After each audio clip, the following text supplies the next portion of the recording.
రఘురామరాజు గారు. ధన్యవాదాలు అధ్యక్ష.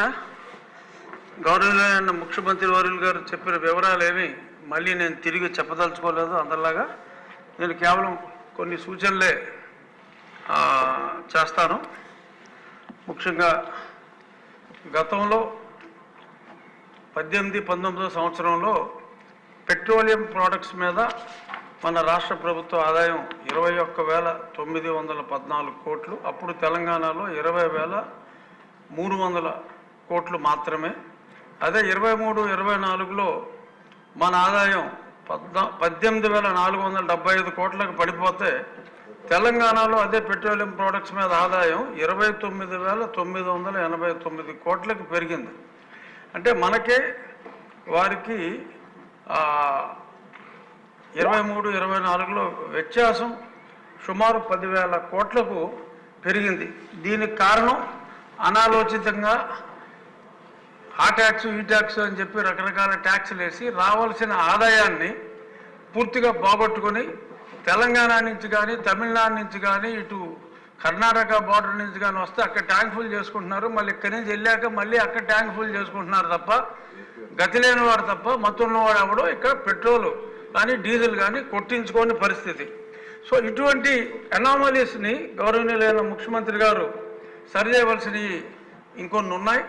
ఇటువంటివి సరి చేసుకుంటే ఆదాయం కూడా గణనీయంగా పెరిగే అవకాశం ఉంది. అలాగే మిగిలిన రాష్ట్ర ఆదాయం కూడా 18-19లో తెలంగాణ మనం నెక్ టు నెక్ ఉంటే మరి ఆయన ముఖ్యమంత్రిగా దిగిన తర్వాత రాష్ట్రం అధ్వానంగా ఎలా అయింది, తెలంగాణకి మనకి రాష్ట్ర ప్రభుత్వ ఆదాయంలో 23-24కి 1,500 గ్యాప్ ఉన్నది 45,000 కోట్ల గ్యాప్కి వెళ్ళింది.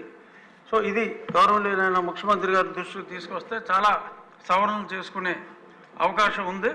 ఇంకొద్ది 2 నిమిషాల్లో ముగిస్తాను అధ్యక్ష, ఎక్కువసేపు తీసుకోను.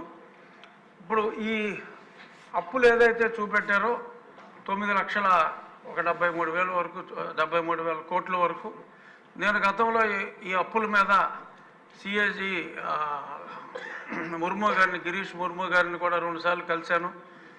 కేంద్ర ప్రభుత్వానికి కూడా ఈ అప్పులన్నీ సవివరంగా హెడ్ బై హెడ్ నాకు వచ్చిన ఇన్ఫర్మేషన్ని head by head cross verify చేసుకుంటే సుమారు 11 లక్షల కోట్ల రూపాయలు వచ్చింది. మరి ఇప్పుడు అది 9,73,000 అంటే డెఫినెట్గా గౌరవనీయులైన ముఖ్యమంత్రి గారు చెప్పినట్టు తవ్వి కొద్దీ ఇంకా వస్తున్నాయన్నారు. ఇంకా కనీసం 1,25,000 కోట్ల వరకు మీరు తప్పకుండా తవ్వవలసిన అవసరం ఉందని నేను పెద్దలకు తెలియజేస్తున్నా. ఎటువంటి అనుమానం లేదు. కాంట్రాక్టర్ల బాకీలు ఇవన్నీ 1,25,000 వరకు చూపెట్టారు. 1,13,000 కోట్లు, సుమారు 1,75,000 కోట్ల వరకు ఖచ్చితంగా ఉంది.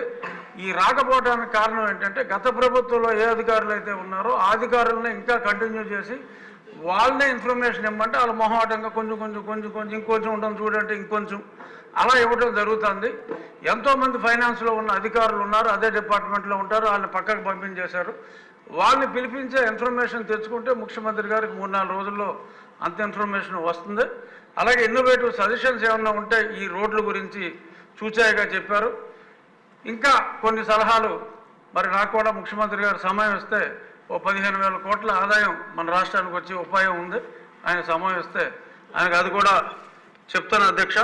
ఇక అన్ని విషయాల మీద మనం ఒక డీటెయిల్ చర్చ పెట్టుకుందామని ప్రతిదానికి అనుకుంటున్నాం. కానీ సభా సమయం మనం 10 దినాలు పెంచుకోకపోతే అవి మనం మాట్లాడుకుంటాం కష్టమవుతుంది అధ్యక్ష, మాటలకే పరిమితం అవుతుంది. కాబట్టి తమరు సభా సమయాన్ని ఈసారి కాకపోయినా వచ్చేసారైనా డిస్కషన్కి ఎక్కువ అవకాశం ఉండేలాగా పెంచమని మనస్ఫూర్తిగా కోరుకుంటూ ధన్యవాదాలు.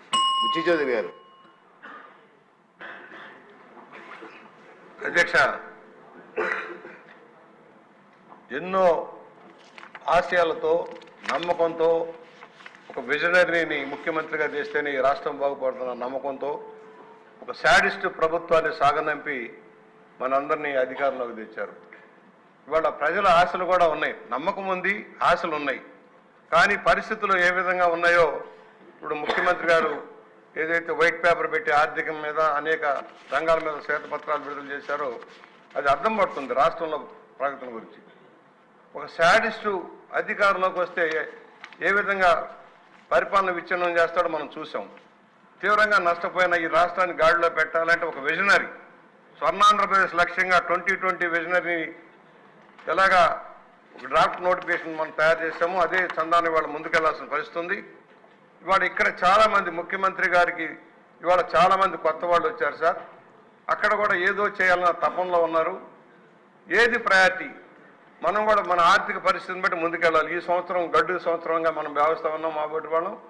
వాళ్ళు ఇక్కడ ఉన్న వాళ్ళు కూడా ఏదో చేయాలన్న తపంతో వచ్చారు. ఏది మనం వెళ్ళగలం, ఏది ఈ సంవత్సరం వెళ్ళగలం, రాబోయే బడ్జెట్ నాటికి ఏమి కేటాయింపులు చేయగలం, ఏదేది ప్రయారిటీ తేగలమో ఒక్కసారి సందేశం ఇవ్వాల్సిన అవసరం ఉంటుంది. 1-2 సార్లు ఉమ్మడి శాసనసభ్యుల మీటింగ్ కూడా పెట్టి మీరు ఎక్స్ప్లెయిన్ చేస్తూ ఉంటే దాని ప్రకారం ముందుకెళ్లేదానికి అవకాశం ఉంటుంది. ప్రజలకు అర్థం కావాల్సిన అవసరం ఉంది సార్. ఎందుకంటే మా దగ్గరికి భారీగా వస్తూ ఉన్నారు, అనేక డిమాండ్తో వస్తూ ఉన్నారు. మన మీద నమ్మకంతో అనేక వర్గాల వారు, అసంఘటిత రంగంలో ఉన్నవారు, లేక కాంట్రాక్టర్గా పనిచేసేవాళ్ళు, వీళ్ళందరూ ఎన్నో ఆశలు వచ్చారు. మనం ఏదో చేయగలం నమ్మకంలో వచ్చారు. అవన్నీ ఏమేమి చేయగలమో దఫదఫాగా టాప్ ప్రయారిటీలో రోడ్లు ఉన్నాయి సార్. రహదారుల విచ్ఛిన్నాన్ని ముందు తక్షణమే బాగు చేయాల్సిన పరిస్థితి ఉంటుంది. అదేవిధంగా పన్నుల భారం తగ్గించేటప్పుడు కూడా 1-2 సార్లు ఆలోచించి సామాన్యుడి మీద భారంగా ఉన్న పన్నుల విషయంలో సరళంగా వ్యవహరించడానికి ప్రయత్నం చేయవలసిందిగా విజ్ఞప్తి చేస్తూ, ప్రజలకు నమ్మకం ఉంది సార్, మాకు మీ మీద నమ్మకం ఉంది. నాబోటి వాళ్ళు మా జీవన కాలంలోనే ఈ స్వర్ణాంధ్రప్రదేశ్ మీరు సాధించగల నమ్మకంలో ఉన్నాం. దానికి మేమందరం కూడా కృషి చేస్తాం, సవినయంగా మనవి చేస్తా ఉన్నాం. విష్ణుకుమార్ రాజు గారు. అధ్యక్ష, నమస్కారాలు అధ్యక్ష. అత్యంత దుర్మార్గమైన పరిపాలన 5 సంవత్సరాలు చూసాం అధ్యక్ష.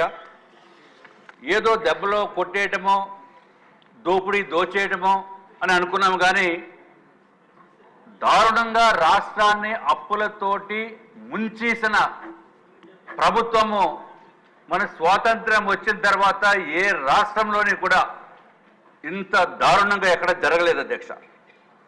9,74,000 కోట్ల 74,556 కోట్ల రూపాయలు అప్పుల్లో ముంచేశారంటే ఇది ఒక్కటే కాకుండా కోర్టు కంటెంప్ట్ కేసెస్ 5,615 కేసులు పడినాయి అధ్యక్ష.